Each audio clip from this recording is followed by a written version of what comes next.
ಸ್ನೇಹಿತರೆ, ನಮ್ಮ ಈ ಕಥೆ ನಿಮಗೆ ಇಷ್ಟವಾದರೆ ದಯವಿಟ್ಟು ಲೈಕ್ ಮತ್ತು ಶೇರ್ ಮಾಡಿ. ಯಾರೆಲ್ಲ ಸಬ್ಸ್ಕ್ರೈಬ್ ಮಾಡಿಲ್ಲ ದಯಮಾಡಿ ಸಬ್ಸ್ಕ್ರೈಬ್ ಮಾಡಿ ನಮ್ಮನ್ನು ಪ್ರೋತ್ಸಾಹಿಸಿ. ಬೆಂಗಳೂರೆಂಬ ಮಹಾಸಾಗರದಲ್ಲಿ ಪಟೇಲ್ ಕುಟುಂಬವು ತಮ್ಮ ಇಬ್ಬರು ಗಂಡು ಮಕ್ಕಳಾದ ರೋಹಿತ್ ಮತ್ತು ಅರವಿಂದ್ ಅವರೊಟ್ಟಿಗೆ ಜೀವನದ ಬಗ್ಗೆ ಸುಂದರ ಕನಸುಗಳನ್ನು ಕಾಣುತ್ತಾ ಬದುಕುತ್ತಿತ್ತು. ಹಿರಿಯ ಮಗ ರೋಹಿತ್ ಒಬ್ಬ ಪ್ರತಿಭಾವಂತ ವಿದ್ಯಾರ್ಥಿಯಾಗಿದ್ದು ಶಾಲೆಯಲ್ಲಿ ನಿರಂತರವಾಗಿ ಉನ್ನತ ಶ್ರೇಣಿಗಳನ್ನು ಗಳಿಸುತ್ತಿದ್ದನು. ಅವನ ಹೆತ್ತವರಾದ ಮಹೇಶ್ ಮತ್ತು ವಸುಧಾ ರೋಹಿತ್ನ ಶೈಕ್ಷಣಿಕ ಸಾಧನೆಗಳಿಂದ ಸಂತೋಷಪಟ್ಟರು ಮತ್ತು ಉನ್ನತ ಶಿಕ್ಷಣವನ್ನು ಪಡೆಯಲು ಪ್ರೋತ್ಸಾಹಿಸಿದರು. ರೋಹಿತ್ನ ಶೈಕ್ಷಣಿಕ ಶ್ರೇಷ್ಠತೆಯು ಅವನಿಗೆ ಪ್ರತಿಷ್ಠಿತ ಎಂಜಿನಿಯರಿಂಗ್ ಕಾಲೇಜಿನಲ್ಲಿ ಸ್ಥಾನ ತಂದುಕೊಟ್ಟಿತು. ಪದವಿ ಪಡೆದ ನಂತರ ಅವನು ಹೆಚ್ಚಿನ ಸಂಬಳದ ಕೆಲಸವನ್ನು ಪಡೆದನು ಮತ್ತು ಅಂತಿಮವಾಗಿ ಉತ್ತಮ ಅವಕಾಶಗಳಿಗಾಗಿ ವಿದೇಶಕ್ಕೆ ತೆರಳಿದನು. ಅವನ ಹೆತ್ತವರು ಹೆಮ್ಮೆಯಿಂದ ಅವನನ್ನು ಹೊಗಳುತ್ತಿದ್ದರು. ಆಗಾಗ್ಗೆ ತಮ್ಮ ಮಗನ ಯಶಸ್ಸಿನ ಬಗ್ಗೆ ಸಂಬಂಧಿಕರು ಮತ್ತು ಸ್ನೇಹಿತರಿಗೆ ಹೆಮ್ಮೆಯಿಂದ ಹೇಳುತ್ತಿದ್ದರು. ಮತ್ತೊಂದೆಡೆ ಕಿರಿಯ ಮಗ ಅರವಿಂದ್ಗೆ ವಿಭಿನ್ನ ಆಸಕ್ತಿಗಳಿದ್ದವು. ಅವನಿಗೆ ಕೃಷಿ, ಕೋಳಿ ಸಾಗಣೆ, ಮೀನುಗಾರಿಕೆಯ ಬಗ್ಗೆ ಉತ್ಸಾಹವಿತ್ತು. ಅವನು ಓದಿನಲ್ಲಿ ಅಂತಹ ಹೇಳಿಕೊಳ್ಳುವ ಸಾಧನೆ ಮಾಡಲಿಲ್ಲ. ಜೀವನವೇ ಹಾಗೆ, ಸಾಧಕರಿಗೆ ಮಾತ್ರ ಸನ್ಮಾನ. ಶೈಕ್ಷಣಿಕ ಸಾಧನೆಯಲ್ಲಿ ಹಿಂದಿರುವ ಮಗನ ಬಗ್ಗೆ ತಂದೆಗೆ ತಾತ್ಸಾರ, ತಾಯಿಗೆ ಸಂಕಟ ಮತ್ತು ಸಿಟ್ಟು. ಎಷ್ಟು ಒಡೆದು ಬೈದರೂ ಗಣಿತ ಮತ್ತು ಪುಸ್ತಕದ ವಿಜ್ಞಾನ ಅವನ ತಲೆಗೆ ಹೋಗಲಿಲ್ಲ. ಮನೆ ಪಾಠ ಆಯಿತು, ಎಲ್ಲ ಆಯಿತು. 10ನೇ ತರಗತಿಯಲ್ಲಿ ನಪಾಸಾಗಿದ್ದಕ್ಕೆ ಸಿಕ್ಕ ಹೊಡೆತ ಮತ್ತು ಶಿಕ್ಷೆಯಿಂದ ತುಂಬ ನೊಂದಿದ್ದ. ಅಮ್ಮನ ಹತ್ತಿರ ಕಾಲಿಡಿದು ಹೇಳಿದ್ದ, ನನಗೆ ಗಣಿತ ಮತ್ತು ವಿಜ್ಞಾನ ಅರ್ಥ ಆಗಲ್ಲ ಅಮ್ಮ, ಹಾಗೆ ಪುಸ್ತಕದಲ್ಲಿ ಇರುವಂತೆ ನಕಲು ಮಾಡಿ ಬರೆಯಲು ಬರಲ್ಲ. ದಯವಿಟ್ಟು ಅಪ್ಪನಿಗೆ ಹೇಳು, ನಾನು ಅಜ್ಜ ಅಜ್ಜಿಗೆ ಊರಿಗೆ ಹೋಗ್ತೀನಿ, ಅಲ್ಲೇ ವ್ಯವಸಾಯ ಮಾಡ್ತೀನಿ ಅಂತ. ಮೊದಲೇ ಊರಲ್ಲಿರುವ ಹಿರಿಯ ಜೀವಗಳನ್ನು ಕಂಡರೆ ಆಗದಿದ್ದ ಅವನ ಅಮ್ಮ ಮತ್ತೆ 2 ಪೆಟ್ಟು ಕೊಟ್ಟಿದ್ದಳು. ಅರವಿಂದನಿಗೆ ಈ ಮನೆಯ ಸಹವಾಸ ಸಾಕಾಗಿತ್ತು. ಹುಟ್ಟಿದಾಗಿನಿಂದ ಬರೀ ಪಕ್ಷಪಾತ. ಅವನು ಓದುತ್ತಾನೆ, ನಾನು ಓದುವುದಿಲ್ಲ ಎಂದು. ನನಗೆ ದೇವರು ವಿದ್ಯೆ ಕೊಡದಿರಬಹುದು, ಆದರೆ ಅವನಷ್ಟು ನೀಚ ಬುದ್ಧಿ ಕೊಟ್ಟಿರಲಿಲ್ಲ. ಒಂದು ದಿನವೂ ಪ್ರೀತಿಯಿಂದ ತಮ್ಮ ಎಂದು ಹೇಳಿಕೊಟ್ಟಿರಲಿಲ್ಲ, ಸಹಾಯ ಮಾಡಿರಲಿಲ್ಲ. ನನಗೆ ಏಟು ಬೀಳುವಾಗ ನಗುತ್ತಾ ಇದ್ದ. ಅವನ ಫ್ರೆಂಡ್ಸ್ ಬಂದು ಏನಾದರೂ ಸಂದೇಹ ಕೇಳಿದರೆ ನನಗೆ ಗೊತ್ತಿಲ್ಲ, ಹುಷಾರಿಲ್ಲ, ಮಲಗಬೇಕು ಅಂತ ಸುಳ್ಳು ಹೇಳುತ್ತಿದ್ದ ಹೊರತು ಒಬ್ಬರಿಗೂ ಸಹಾಯ ಮಾಡಿದವನಲ್ಲ. ನನಗೆ ಯಾವುದೇ ಹಬ್ಬಕ್ಕೆ ಹೊಸ ಬಟ್ಟೆ ಇಲ್ಲ, ಕಾರಣ ಅವನ ಬಟ್ಟೆಯನ್ನು ಎತ್ತಿಟ್ಟು ನನಗೆ ಹಾಕುತ್ತಿದ್ದರು. 5 ಬೆರಳು ಒಂದೇ ಸಮ ಇರಲು ಸಾಧ್ಯವೇ? ಮನೆಯ ಒಂದು ಕೆಲಸ ಮಾಡುತ್ತಿರಲಿಲ್ಲ. ನಾಟಕ ಮಾಡಿ ಓದಬೇಕು ಎಂದು ಕೆಲಸ ತಪ್ಪಿಸಿಕೊಳ್ಳುತ್ತಿದ್ದ. ಮನೆಯ ಎಲ್ಲ ಕೆಲಸವನ್ನು ಮಾಡಲು ನನಗೆ ತಿಳಿದಿತ್ತು. ನನಗೆ ಓದಿನಲ್ಲಿರುವ ಆಸಕ್ತಿಗಿಂತ ಪ್ರಾಣಿ ಪಕ್ಷಿಗಳೊಂದಿಗೆ ಕಳೆಯಲು, ವ್ಯವಸಾಯ ಮಾಡಲು ಆಸಕ್ತಿ ಇತ್ತು. ರಜಕ್ಕೆ ಹೋದಾಗಲೆಲ್ಲ ಅಜ್ಜನೊಟ್ಟಿಗೆ ಹೋಗುತ್ತಿದ್ದೆ. ಭತ್ತದ ಗದ್ದೆಯಲ್ಲಿ ನಾಟಿ ಮಾಡುವುದು, ಕಾಯಿ ಕೀಳುವುದು ನನಗೆ ತುಂಬ ಖುಷಿ ಕೊಡುತ್ತಿತ್ತು. ಅಜ್ಜ ಹೇಳಿಕೊಡುತ್ತಿದ್ದ ವಿಜ್ಞಾನವೇ ಒಂದು ವಿಸ್ಮಯಕಾರಿ. ಪ್ರಾಣಿ ಪಕ್ಷಿಗಳ ಕೂಗುವಿಕೆ, ಇರುವೆ ಗೂಡು ಬದಲಾಯಿಸುವಿಕೆ, ಇವುಗಳನ್ನೆಲ್ಲ ನೋಡಿ ಮಳೆ ಬರುತ್ತದೆಯೋ ಇಲ್ಲವೋ, ಯಾವ ಕಾಲಕ್ಕೆ ಏನು ಬೆಳೆಯಬೇಕು, ಹಸು ಕೂಗುವುದನ್ನು ನೋಡಿ ಅದಕ್ಕೆ ಬಂದಿರುವ ಕಾಯಿಲೆ ಎಂಥದ್ದು, ಏನು ಮನೆಮದ್ದು ಮಾಡಬೇಕು ಎಲ್ಲವನ್ನು ತಿಳಿದುಕೊಂಡಿದ್ದರು ತಾತ. ಯಾವುದೇ ದೊಡ್ಡ ದೊಡ್ಡ ಕಾಲೇಜಿನಲ್ಲಿ ಕಲಿತಿರಲಿಲ್ಲ. ಮಳೆ ಬರುತ್ತದೆ ಅಥವಾ ಬರುವುದಿಲ್ಲ ಎಂದು ಎಷ್ಟು ನಿಖರವಾಗಿ ಹೇಳುತ್ತಿದ್ದರು. ಆಕಳುಗಳು ಊಟ ಬಿಟ್ಟಾಗ ಹುಲ್ಲಿನಿಂದ ಉದ್ದ ಹಗ್ಗ ಮಾಡಿ ಅದರೊಳಗೆ ಕಲ್ಲುಪ್ಪು ಇಟ್ಟು ಅದರ ಬಾಯಿಗೆ ತೆರೆಸಿ ನಾಲಿಗೆ ಮೇಲೆ ಕಟ್ಟುತ್ತಿದ್ದರು. ಉಪ್ಪು ಜಗಿದು ರಸ ಸುರಿದ ಮೇಲೆ ಚೆನ್ನಾಗಿ ಮೇಯುತ್ತಿದ್ದವು. ಹುಳಿ ಮಜ್ಜಿಗೆಗೆ ಹಿಂಗನ್ನು ಬೆರೆಸಿ ಕುಡಿಸುತ್ತಿದ್ದರು. ಅವುಗಳ ವಾತದ ಸಮಸ್ಯೆ ಬಗೆಹರಿಯುತ್ತಿತ್ತು. ಅಜ್ಜ ಮಾಡುವ ಪ್ರತಿಯೊಂದು ಕೆಲಸವನ್ನು ನೋಡುವುದೇ ಚಂದ. ನನಗೆ ಅಲ್ಲಿರುವುದೇ ಇಷ್ಟ. ಆದರೆ ಏನು ಮಾಡುವುದು? ನನ್ನಮ್ಮನಿಗೆ ಅಜ್ಜಿಯನ್ನು ಕಂಡರೆ ಆಗದು. ಹುಟ್ಟಿದಾಗಿನಿಂದ ಪಟ್ಟಣದಲ್ಲೇ ಇದ್ದವಳು. ಈ ಬೆಡಗನ್ನು ಕಂಡು ಬೆರಗಾದವಳಿಗೆ ಹಳ್ಳಿಯ ಜೀವನದ ಬಗ್ಗೆ ತಾತ್ಸಾರ. ಆದರೆ ಅಮ್ಮನಿಗೆ ಏನು ಗೊತ್ತು ಹಳ್ಳಿಯಲ್ಲಿರುವ ಸುಖ? ಕೊನೆಗೂ ಮಧ್ಯರಾತ್ರಿ ದೇವರ ಹುಂಡಿಯಿಂದ ಬಸ್ ಚಾರ್ಜ್ಗೆ ಬೇಕಾದಷ್ಟು ದುಡ್ಡನ್ನು ತೆಗೆದುಕೊಂಡು 4 ಜೊತೆ ಬಟ್ಟೆಯೊಂದಿಗೆ ಮನೆ ಬಿಟ್ಟೆ. ಬಹುಶಃ ನಾನು ಈ ಮನೆಯಲ್ಲಿ ಹುಟ್ಟಬಾರದಿತ್ತು, ಯಾವುದಾದರೂ ಬಡವರ ಮನೆಯಲ್ಲಿ ಹುಟ್ಟಿದ್ದರೆ ಚೆನ್ನಾಗಿತ್ತು ಅಂದುಕೊಂಡು ಡೋರ್ಲಾಕ್ ಹಾಕಿ ಆ ಬೀಗವನ್ನು ಕಿಟಕಿಯಿಂದ ಮನೆಯೊಳಗೆ ಎಸೆದು ಒಂದು ಚೀಟಿಯನ್ನು ಬರೆದಿಟ್ಟೆ. ನಾನು ಊರಿಗೆ ವಾಪಸ್ ಹೋಗುತ್ತಿದ್ದೇನೆ. ನಾನು ಇನ್ನು ಮುಂದೆ ಅಜ್ಜ ಅಜ್ಜಿಯೊಟ್ಟಿಗೆ ಇರುತ್ತೇನೆ. ಸಾಧ್ಯವಾದರೆ ನನ್ನನ್ನು ಕ್ಷಮಿಸಿ. ನಿಮ್ಮ ಆಶೀರ್ವಾದವನ್ನು ಬೇಡುವ ನಿಮ್ಮ ದಡ್ಡ ಮಗ ಎಂದು ಬರೆದಿದ್ದೆ. ಅಳುತ್ತಲೇ ನಡೆದು ಬಸ್ ಸ್ಟ್ಯಾಂಡ್ಗೆ ಬಂದೆ. ಸರ್ಕಾರಿ ಬಸ್ಗಳು ಯಾವುದೂ ಇರಲಿಲ್ಲ. ಆದರೆ ಲಾರಿಯವರು ತರಕಾರಿ, ಹಾಲು ತುಂಬಿಸಿಕೊಂಡು ಹೋಗುತ್ತಾರೆ. ತರಕಾರಿ ಲಾರಿಯವರ ಪರಿಚಯವಿದ್ದ ಕಾರಣ ಹತ್ತಿರದಲ್ಲೇ ಇದ್ದ APMC ಯಾರ್ಡ್ನ ಹತ್ತಿರ ಹೋದೆ. ನಮ್ಮ ಊರ ಕಡೆಗೆ ಹೋಗುವ ಲಾರಿಗಳು ಎಲ್ಲಿ ನಿಲ್ಲುತ್ತವೆ ಎಂದು ವಿಚಾರಿಸಿ ಅಲ್ಲಿ ಹೋಗಿ, ತಾನು ಸಿದ್ದೇಗೌಡರ ಮನೆಯವನು, ತಾನು ಊರಿಗೆ ಹೋಗಬೇಕು, ಎಷ್ಟೊತ್ತಿಗೆ ಹೊರಡ್ತೀರಾ ಎಂದು ಕೇಳಿದೆ. ಹೆಚ್ಚು ಕಡಿಮೆ ಲಾರಿ ಅವರಿಗೆ ನನ್ನ ತಾತನ ಪರಿಚಯವಿತ್ತು. ನಮ್ಮ ತರಕಾರಿಗಳನ್ನೆಲ್ಲ ಬೆಂಗಳೂರಿಗೆ ಕಳಿಸುತ್ತಿದ್ದರು. ನನ್ನ ಮುಖವನ್ನು ನೋಡಿ, ಯಾಕೋ ಮರಿ ಇಷ್ಟೊತ್ತಿನಲ್ಲಿ ಒಬ್ಬನೇ ಬಂದಿದ್ದೀಯಾ ಎಂದಾಗ ಮುಚ್ಚು ಮರೆಯಿಲ್ಲದೆ ಹೇಳಿದೆ, ನಾನು 10ನೇ ತರಗತಿಯಲ್ಲಿ ಫೇಲ್ ಆಗಿದ್ದೇನೆ. ನನ್ನಿಂದ ಅವರಿಗೆಲ್ಲ ಅವಮಾನವಾಗಿದೆ. ಊರಿಗೆ ನನ್ನನ್ನು ಕಳುಹಿಸುವುದಿಲ್ಲ. ಮನೆಯಲ್ಲಿ ಪತ್ರ ಬರೆದಿಟ್ಟು ಬಂದಿದ್ದೇನೆ. ನೀವೇನಾದರೂ ನನ್ನನ್ನು ಕರ್ಕೊಂಡು ಹೋಗಿ ಅಜ್ಜನ ಹತ್ರ ಬಿಡಲಿಲ್ಲ ಅಂದರೆ ರೈಲಿಗೆ ಹೋಗಿ ತಲೆ ಕೊಡ್ತೀನಿ ಅಂತ ಅತ್ತೆ. ಹದಿಹರೆಯದವರ ವಯಸ್ಸಿನ ಮನಸ್ಥಿತಿಯನ್ನು ತಿಳಿದಿದ್ದ ಅವರು ವಾಪಸ್ ಕಳಿಸಿದರೆ ಹುಡುಗ ಏನಾದರೂ ಮಾಡಿಕೊಂಡಾನು ಎಂದು ಹೆದರಿ ಹತ್ತಿಸಿಕೊಂಡರು. ಮಧ್ಯದಲ್ಲಿ ಅವರು ಬಹಿರ್ದೆಸೆಗೆ ಇಳಿದಾಗ ನನಗೂ ಒಂದು ಕಪ್ ಟೀ ಮತ್ತು ಬನ್ನನ್ನು ತೆಗೆದುಕೊಟ್ಟರು. ನಮ್ಮ ಮನೆ ಊರ ಹೆಬ್ಬಾಗಿಲಿನಲ್ಲಿ ಇತ್ತು.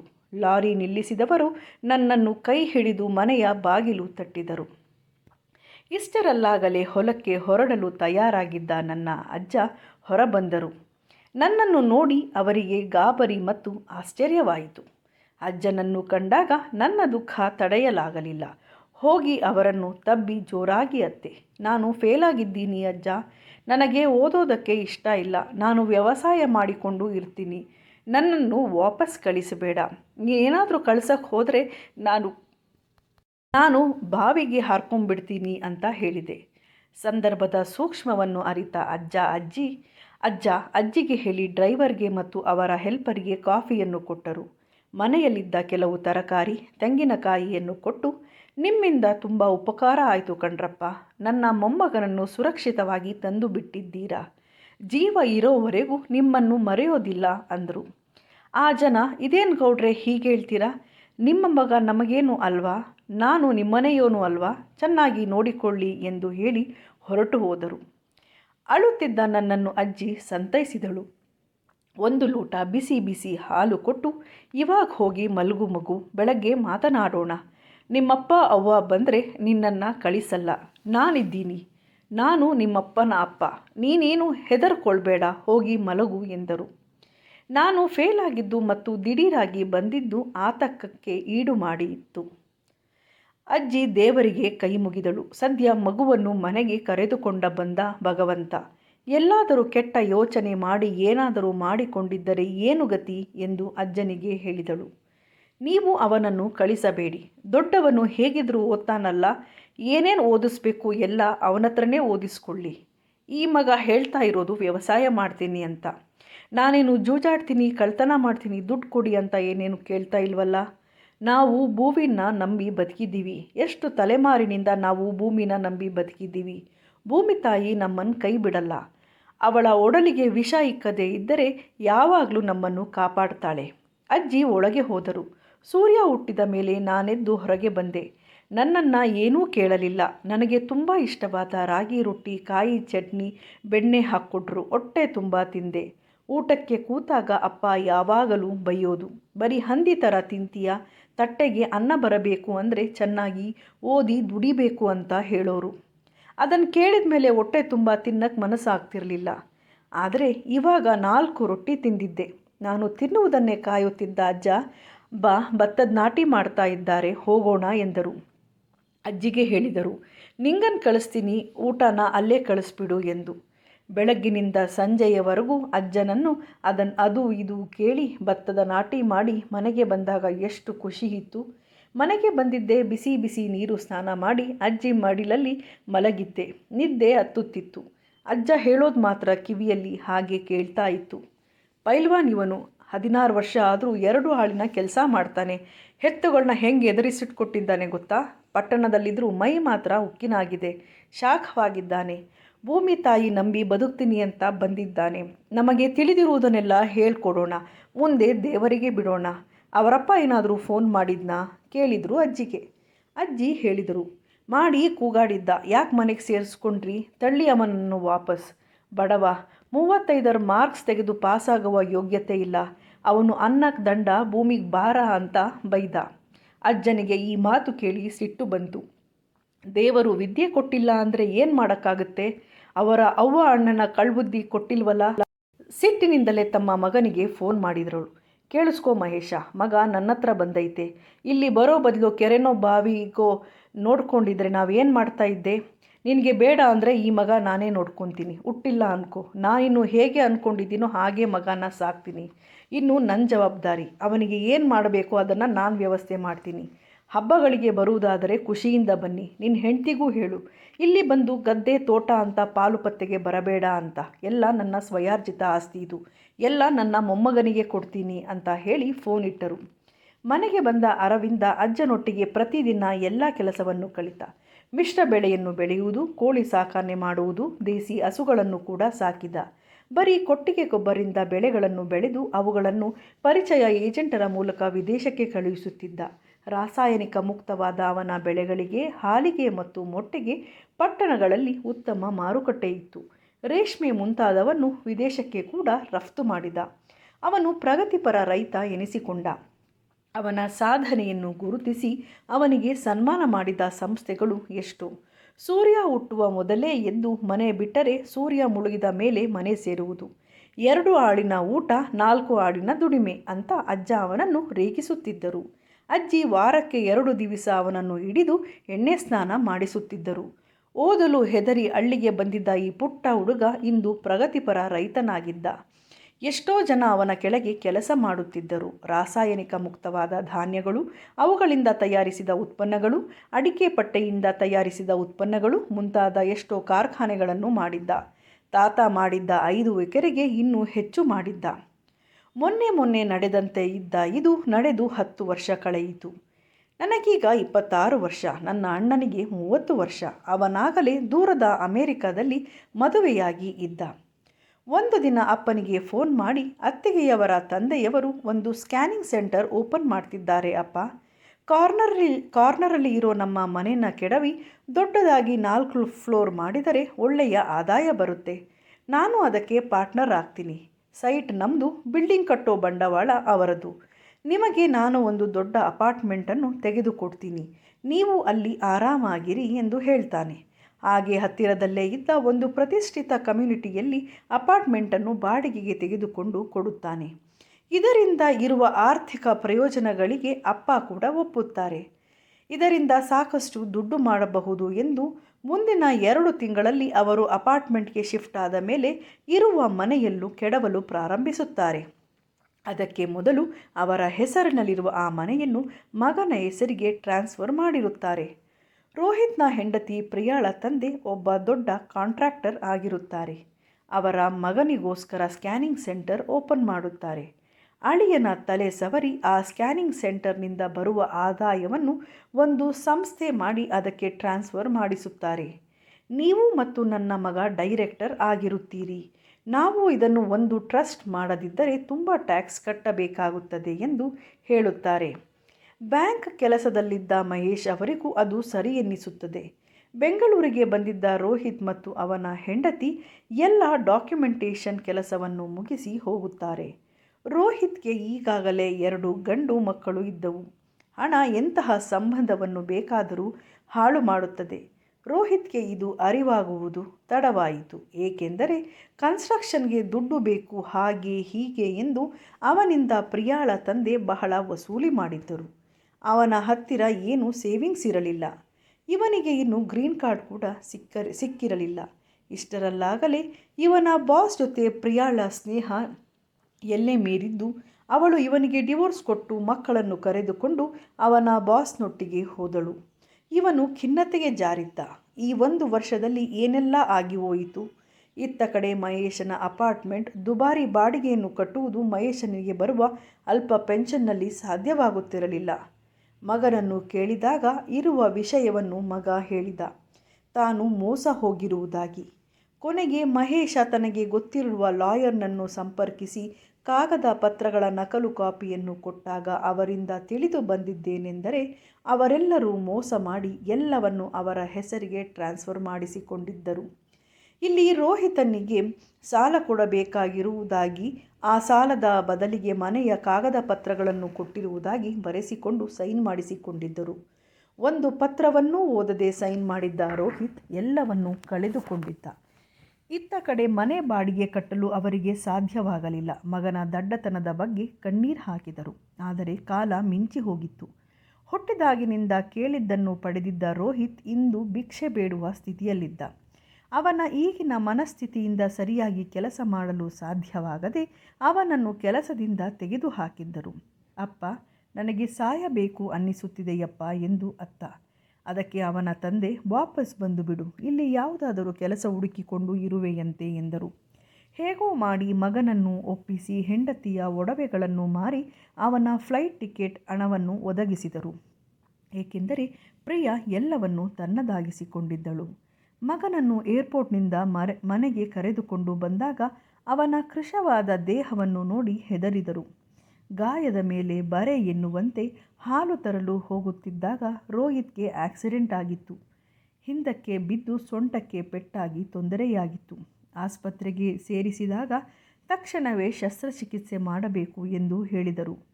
ಬೇರೆ ಏನೂ ದಾರಿ ಕಾಣದೇ ಇದ್ದಾಗ ಕೊನೆಗೆ ತಂದೆಯ ನೆನಪಾಯಿತು. ತಂದೆಗೆ ಫೋನ್ ಮಾಡಿದರು. ಮನೆಗೆ ಫೋನ್ ಮಾಡಿದಾಗ ಅವ್ವ ಫೋನ್ ತೆಗೆದುಕೊಂಡಳು. ಮಾತನ್ನು ಹೇಗೆ ಶುರು ಮಾಡುವುದೆಂದು ತಿಳಿಯದಾಗಿದ್ದಾಗ ಇವನ ಉಸಿರಾಟದ ಏರಿಳಿತ ಕಂಡ ಅವ್ವ, ಹೇಳು ಮಹೇಶ, ಯಾಕೆ ಫೋನ್ ಮಾಡಿದೆ ಎಂದಳು. ಒಂದೇ ಸಮನೆ ಅಳಲು ಪ್ರಾರಂಭಿಸಿದ ಮಹೇಶ. ಚುಟುಕಾಗಿ ರೋಹಿತನ ಬಗ್ಗೆ ಹೇಳಿ ಅವನಿಗೆ ತುರ್ತಾಗಿ ಆಪರೇಷನ್ ಮಾಡಬೇಕು ಎಂದು ಹೇಳಿದರು. ಹೆತ್ತ ಕರುಳು ಕೇಳಬೇಕಲ್ಲ. ಕಣ್ಣೀರಾಕುತ್ತಾ ಗಂಡನಿಗೆ ಮತ್ತು ಮೊಮ್ಮಗನಿಗೆ ವಿಷಯ ತಿಳಿಸಿದರು. ಮೊಮ್ಮಗ ಮೊನ್ನೆ ಅಡಿಕೆ ಮಾರಿ ಬಂದ ದುಡ್ಡನ್ನು ತೆಗೆದುಕೊಂಡು ಅಜ್ಜ ಮತ್ತು ಅಜ್ಜಿಯನ್ನು ಕಾರಿನಲ್ಲಿ ಕೂರಿಸಿಕೊಂಡು ಬೆಂಗಳೂರಿಗೆ ಬಂದರು. ಆಸ್ಪತ್ರೆಗೆ ಹೋಗಿ ಹಣವನ್ನೆಲ್ಲ ಕಟ್ಟಿ ಶಸ್ತ್ರಚಿಕಿತ್ಸೆಯ ವ್ಯವಸ್ಥೆ ಮಾಡಿದರು. ರೋಹಿತ್ ಪ್ರಾಣಾಪಾಯದಿಂದ ಪಾರಾಗಿ 1 ವಾರದಲ್ಲಿ ಆಸ್ಪತ್ರೆಯಿಂದ ಡಿಸ್ಚಾರ್ಜ್ ಆದ. ಮಹೇಶನ ಬುದ್ಧಿ ಮಗನೊಂದಿಗೆ ಮಾತನಾಡಲು ಹಿಂಜರಿಯಿತು. ಅವರು ಈಗಾಗಲೇ ಪಶ್ಚಾತ್ತಾಪದಿಂದ ಬೇಯುತ್ತಿದ್ದರು. ಹೇಗೆ ನಾನು ಮಗನನ್ನು ಕ್ಷಮಿಸು ಎಂದು ಕೇಳುವುದು? ಇಂದು ನನ್ನ ಮಗ ಪ್ರಗತಿಪರ ರೈತ ಎನಿಸಿಕೊಂಡಿದ್ದಾನೆ. ಅಪ್ಪಯ್ಯ ಮಾಡಿದ್ದ 5 ಎಕರೆಗೆ 20 ಎಕರೆ ಸೇರಿಸಿದ್ದಾನೆ. ಹೇಗೆಂದು ಅವನನ್ನು ಕ್ಷಮೆ ಕೇಳಲಿ ಎಂದು ಪರಿತಪಿಸುತ್ತಿದ್ದ. ಅಪ್ಪನನ್ನು ನೋಡಿ ಅರ್ಥ ಮಾಡಿಕೊಂಡ ಅರವಿಂದ, ಅಪ್ಪ, ಆಪರೇಷನ್ ಆದಮೇಲೆ ಮನೆಗೆ ಹೋಗೋಣ. ಹತ್ತಿರದಲ್ಲೇ ದೊಡ್ಡ ಆಸ್ಪತ್ರೆ ಮಾಡಿದ್ದಾರೆ. ಊರಲ್ಲಿ ಒಳ್ಳೆಯ ನಾಟಿ ದನ ಎಲ್ಲ ಇದೆ. ಒಳ್ಳೆಯ ಊಟ ಮಾಡಿ ಚೆನ್ನಾಗಿ ನೋಡಿಕೊಂಡರೆ ಅಣ್ಣ ಬೇಗ ಹುಷಾರಾಗ್ತಾನೆ. ಇಲ್ಲಿ ಬೆಂಗಳೂರಲ್ಲಿ ಹೊಗೆ ಕುಟ್ಕೊಂಡಿರೋದು ಬೇಡ ಎಂದ.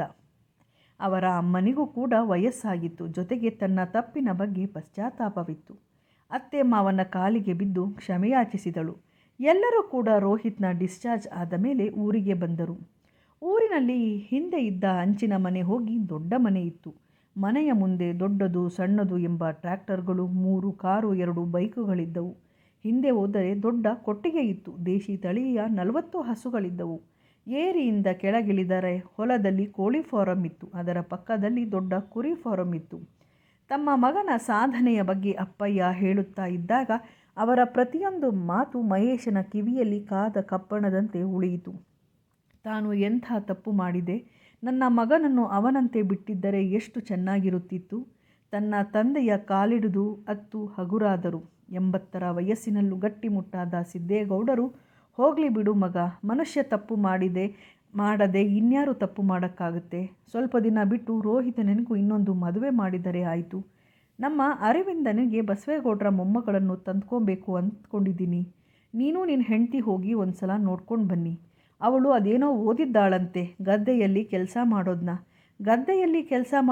ಕಾಲೇಜಲ್ಲಿ ಓದ್ತಾರಂತಪ್ಪ. ಏನು ಅಂತ ಮಗನಿಗೆ ಕೇಳಿದ್ದಕ್ಕೆ MSc AG ಮಾಡಿದ್ದಾಳೆ ಅಪ್ಪ. ಅವಳು ಓದಿರೋದಕ್ಕಿಂತ ನಮ್ಮಜ್ಜ ಹೇಳಿಕೊಟ್ಟಿದ್ದೇ ನನಗೆ ಜಾಸ್ತಿ ಅಂದ. ಸಂಜೆ ವಸುಧಾ ಮಹೇಶ ಅವರ ಮನೆಗೆ ಹೋಗಿ ಹುಡುಗಿಯನ್ನು ನೋಡಿಕೊಂಡು ಬಂದಿದ್ದರು. ಎಲ್ಲರ ಪ್ರೀತಿ ಹಾರೈಕೆಯಿಂದ ರೋಹಿತ್ ಬೇಗ ಹುಷಾರಾಗಿದ್ದ. ಅರುಣಳಿಗೆ ಅರುಂಧತಿ ಎಂಬ ಅಕ್ಕ ಇದ್ದಳು. ಇತ್ತೀಚೆಗೆ ಅವಳ ಗಂಡ ಒಂದು ಆಕ್ಸಿಡೆಂಟ್ನಲ್ಲಿ ತೀರಿ ಹೋಗಿದ್ದ. ಅವಳಿಗೆ ಒಂದು ಸಣ್ಣ ಮಗುವಿತ್ತು. ಸಿದ್ದೇಗೌಡರ ಮನಸ್ಸಿನಲ್ಲಿ ರೋಹಿತನಿಗೆ ಆ ಹುಡುಗಿಯನ್ನು ತಂದುಕೊಳ್ಳುವ ಬಗ್ಗೆ ಆಸೆ ಇತ್ತು. ಆದರೆ ಈಗಾಗಲೇ ಮಗು ಇರುವ ವಿಧವೆಯನ್ನು ಇವನು ಒಪ್ಪುತ್ತಾನಾ ಇಲ್ಲವೋ ಕೇಳಿ ಯಾಕೆ ನಿಷ್ಠೂರ ಮಾಡಿಸಿಕೊಳ್ಳಬೇಕೆಂದು ಸುಮ್ಮನಾದರು. ಮದುವೆಯ ಸಮಯದಲ್ಲಿ ಓಡಾಡುತ್ತಿರುವಾಗ ಅರುಂಧತಿಯ ಮಗುವಿನೊಂದಿಗೆ ರೋಹಿತನ ಒಡನಾಟ ತುಂಬ ಚೆನ್ನಾಗಿತ್ತು. ಅವನು ಕೂಡ ತನ್ನ ಮಕ್ಕಳನ್ನು ತುಂಬ ಮಿಸ್ ಮಾಡಿಕೊಳ್ಳುತ್ತಿದ್ದ. ಅವನೇ ಅರುಂಧತಿಯನ್ನು ಕೇಳಿದ್ದ, ನಿಮಗೆ ಇನ್ನೊಂದು ಮದುವೆಯಾಗಲು ಆಸಕ್ತಿ ಇದೆಯಾ ಎಂದು.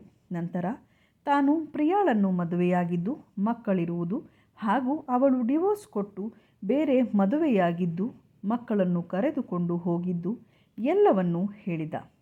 ಅವಳು ಕೂಡ ಇದಕ್ಕೆ ಒಪ್ಪಿದಳು. ಮುಂದೆ ಅವರಿಬ್ಬರು ಬಂದು ಮನೆಯಲ್ಲಿ ಹೇಳಿದಾಗ ಎಲ್ಲರೂ ಖುಷಿಯಿಂದ ಒಪ್ಪಿದರು. ಒಂದೇ ಚಪ್ಪರದಲ್ಲಿ 2 ಜೋಡಿಗಳು ಮದುವೆಯಾದವು. ಮುಂದೆ ರೋಹಿತನಿಗೂ ಕೂಡ ವರ್ಕ್ ಫ್ರಮ್ ಹೋಮ್ ಕೆಲಸ ಸಿಕ್ಕಿತು. ಅವನು ತನ್ನ ಕೆಲಸದ ಜೊತೆ ತಮ್ಮನೊಟ್ಟಿಗೆ ಕೆಲಸಗಳನ್ನು ಕೂಡ ಕಲಿತನು. ಹೀಗೆ ಅವರ ಜೀವನ ನೆಮ್ಮದಿಯಿಂದ ಕೂಡಿತ್ತು. ಸ್ನೇಹಿತರೆ, ನಿಮಗೆ ಈ ಕಥೆ ಇಷ್ಟವಾಗಿದ್ದರೆ ದಯವಿಟ್ಟು ಲೈಕ್ ಮತ್ತು ಶೇರ್ ಮಾಡಿ ಹಾಗೂ ನಮ್ಮ ಚಾನಲನ್ನು ಸಬ್ಸ್ಕ್ರೈಬ್ ಮಾಡಿ. ನಿಮ್ಮ ಅನಿಸಿಕೆ ಮತ್ತು ಅಭಿಪ್ರಾಯಗಳನ್ನು ನಮಗೆ ತಿಳಿಸಿ.